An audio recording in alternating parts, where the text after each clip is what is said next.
Missed Opportunities is the map where we have to clear out terrazine geysers for Stetman's bots to harvest. Then we have to protect said bots from enemies.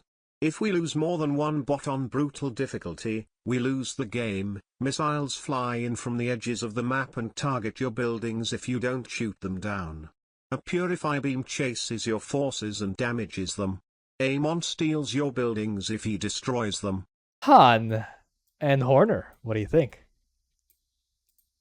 I think Han and Horner would be the worst commander this week, if not for the Eminent Domain, which we didn't even mention when discussing the mutation initially, because it only comes up here, really. It's a buff. Eminent Domain's existence is a massive hyper super buff to Han and Horner in that your galleons can never die, so you have immortal galleons. It doesn't make things perfectly free because things can still just run past the galleons and kill the bots, and you still need to deal with missiles and things like that, generally speaking, but that makes them pretty good. I had them in S because of that. I think you could maybe argue they're not quite that good, but I think they're, I mean, immortal units are always pretty nice. So I have them in Undying. S. What do you think, Sticksbender? So I have a few different things to think about that. The first is that I hate to acknowledge the Immortal Galleon thing, because like that is just such a frustrating bug that didn't used to exist. Anyways, but I will say I think that your galleons are actually your best missile defense, so having them out on the map, even if they are immortal, might actually be hurting you, because enemies that can't shoot up will just run past your galleons and kill the bots. If every single enemy unit can shoot up, then maybe having your galleons out and just making the waves hit your galleon for all eternity and never actually get to the bots might be better.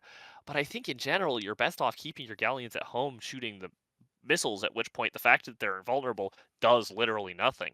As for shooting down the missiles, you're going to want to have Reapers to shoot down the nukes. You'll have to basically have Reapers to shoot down nukes consistently, and so you'll have to manually fly them and target down the nukes whenever a nuke comes. For the regular missiles, the galleons will be able to get a lot as long as they're carrier galleons, because it's the little interceptors from carrier galleons that ignore point defense, not the regular galleon attacks themselves. You will need to have SCVs on auto repair to keep your base intact. Your best bet for being out on the map is probably to use Horner units and strike fighters and instant mag mines, because you're going to want to invest a lot of your resources into defending at home. I think the invincible galleons, like, this is like the least useful application of invincible galleons that you could really come up with, just because of how much it hurts to not have them at home. Honestly, say Han and Horner are B tier, but you could make an argument for A tier just because the power of repair is that great. What do you think about A tier at home? I'm fine with A tier. I think that's we're. fine.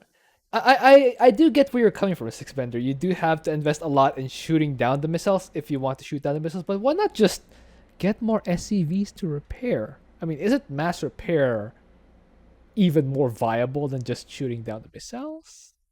It kind of is, and you kind of want to do mass repair as Han and Horner. You still do need to have a good chunk of Reapers at home to shoot down nukes, and you do have to babysit them, because like you have to manually fly them and target down the nuke, or else Exactly. the nuke will hit and you will cry. Also, that is still meaning that you're having a bunch of like attention on things that are not out on the map, and when it comes to like your army out on the map, Han and Horner infamously keep ending up in low tiers because their army just isn't that good compared to a lot of commanders. So That's they true. do have to struggle with that. They are still out clearing with Han and Horner units while leaving their Reapers at home.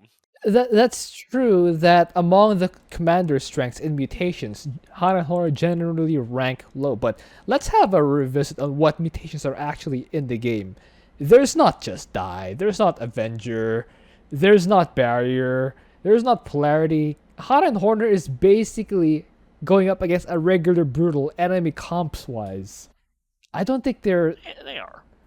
that much weaker when you're They're talking going regular up against brutal regular strength. brutal, but they are losing a bunch of resources to having Reapers at home, to having a bunch of repair at home, to having to make a whole bunch of extra SCVs. It just delays how quickly you can get out your army. Towards the mid late game, you'll be fine. You'll just have you'll just be losing attention more than money, because you'll be losing the attention you have to pay to shooting down the nukes manually. But yeah, basically.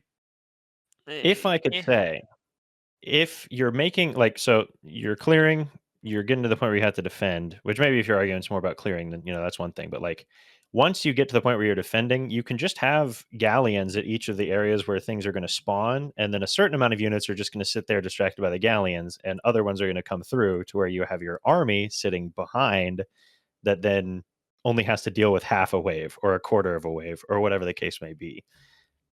yeah. And you also have mag I mines, think you're so- going to have to spend a lot more money on repair if your galleons are anywhere other than at home. But yeah, that is also an option.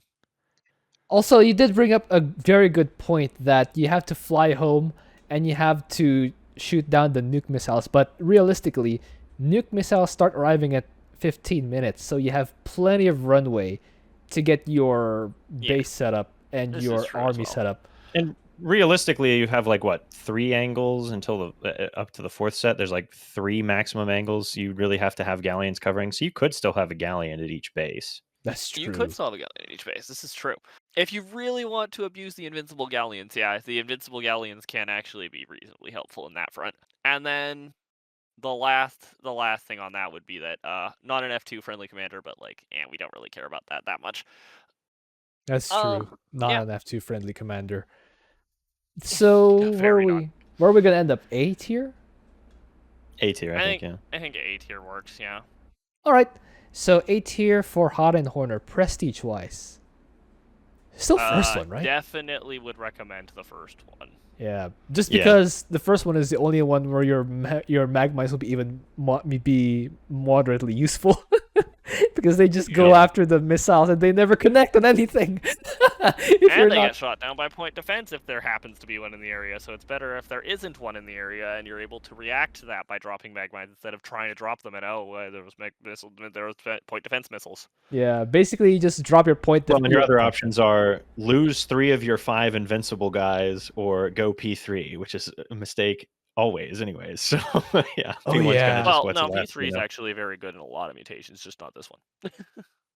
Well, I wouldn't say a lot. There's some, but I would few. say in 80 to 90% at least, it's at least better to go P1. the 100% tax on gas is very onerous for Hot and Horner.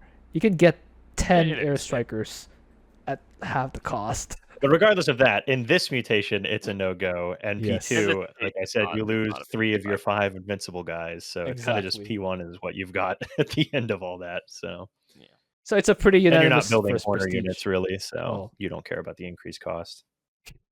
True. Actually, I would argue you want to use primarily Horner units, but you still don't care about the increased cost.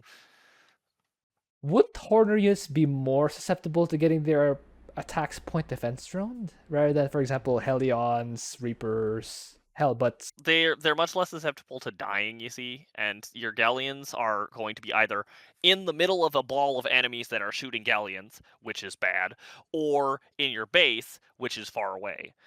You're not producing galleon units very easily at that point. So I would That's argue, fair. yeah, you're going to want to use primarily Horner units. Just use mass Wraith. Wraiths are good.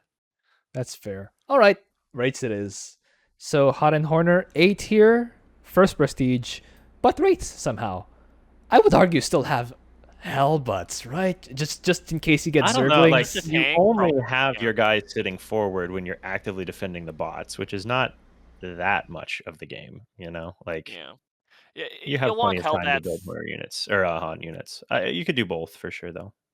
I think your best Han unit is probably going to be you'll have Reapers that are sitting at home to shoot nukes, and you'll have Hellbats who are going to sit in front of the bots just to tank for the bots, and then most of the damage is just going to be a ball of Wraiths. Wraiths are good. Unless we're up against Zerglings, in which case the most of the damage will be from the Hellbutts. Hey. Yeah. Yeah. All right. Finally, we're finally moving on from Hot and Horner.